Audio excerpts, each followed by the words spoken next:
what kind of specs of this Pro? Yeah, the specs of this Pro phone, it is going to be a stainless steel instead of aluminum build, right? I believe that was what this one said there was.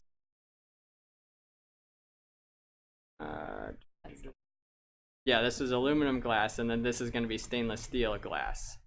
Um, so just makes it more resilient. New colors that they're coming out with this kind of like this kind of matte off color look to them. There's going to be two sizes of them. There's going to be a 5.8 and a 6.5 for the iPhone 11 Pro Max. A long name. There's they're going to have OLED panels. They also going to have the audio sound, the Dolby Audio sound system, and they're calling it the Super Retina XDR system for their new screen. The performance. This is where they brought out Sri, who is the VP of engineering. Of silicone engineering, and he talks about the A13 Bionic chip that they're using, and the way they build the chips in the system and why it's faster. So the chips are gonna have a dedicated machine learning built in. You okay? Yeah. Sorry, my eye's itching and I don't know why. Sorry. It's gonna have learning built into this processor to help figure out when it should be using systems and when it shouldn't be using systems to make it more efficient. Efficiency. It's gonna have Like that. It's gonna have a lower power design by having smaller. This is basically what I'm getting out of it because it was pretty technical. I don't know, like it wasn't that technical, but it was kind of technical. So from what I'm understanding, smaller transistors, 7 nanometers is what they're saying. There's going to be 8.5 billion transistors in a chip. Sounds like a whole lot to me, but I don't know relative to what. Yeah. And that their architecture is design, all of it's put together to build a efficient CPU. And it only powers like needed processes. Efficiency is good. Yeah. The battery, they say on the Pro models, are going to add an extra 4 hours of battery than your average iPhone battery.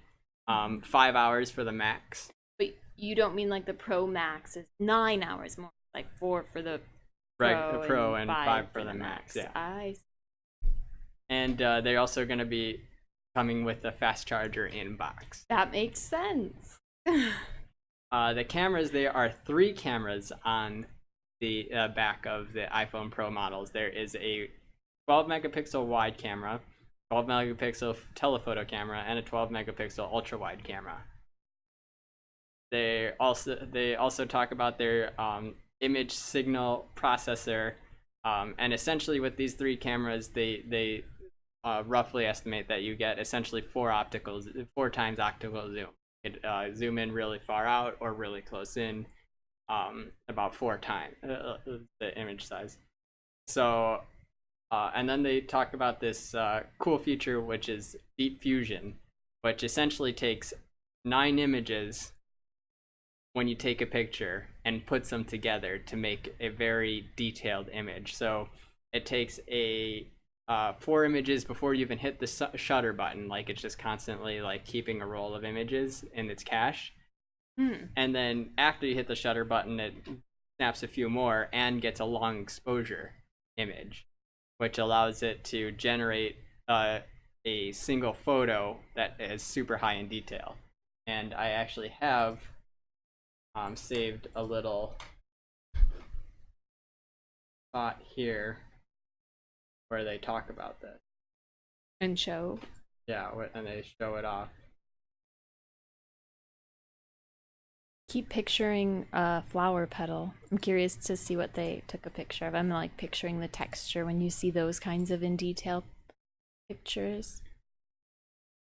Or fruit a lot of times. Or yeah.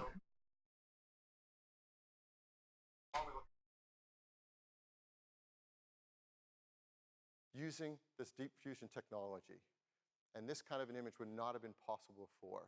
We use machine learning to take this photo in low to medium light, and it's unlike anything possible with an iPhone camera before. So what is it doing? How do we get an image like this? All right, you ready for this? What it does, it shoots 9 images. Before you press the shutter button, it's already shot 4 short images, 4 secondary images. When you press the shutter button, it takes 1 long exposure. And then in just 1 second, the neural engine analyzes the fused combination of long and short images, picking the best among them, selecting all the pixels, and pixel by pixel, going through 24 million pixels to optimize for detail and low noise, like you see in the sweater there. It is amazing. This is the first time a neural engine is responsible for generating. What does he mean, a awkward neural images. engine? So that's their AI system that they like they're processing the image processing system that they have into it. So often phones, when you take a picture, you don't get the raw picture that you take. They filter it through filters already, processing things, brighten it up, contrast it up to make it get the image that you see on your phone. You can Most phones now allow you to get the raw photo too, but generally when you take a picture, you don't get the picture that the raw image that the camera captures. The phone automatically processes it. Hmm. And they're saying that now this processor is allowing it to get so detailed that you see how it's zoomed in, but there's still no noise. Which noise, if you take a lot of pictures at night, you know exactly what noise is. It's the like that kind of like fuzziness, especially when you try to zoom in on a picture. Yeah. That happens. And here, this system is allowing it to reduce so much noise that you can get super high detail on things, and being able to use the different cameras to allow for that to happen. And Deep Fusion is able to put it all together. And then they also mentioned that how all the cameras are paired for smooth transitions, so that when you want to transition between the different cameras, you can do that very easily.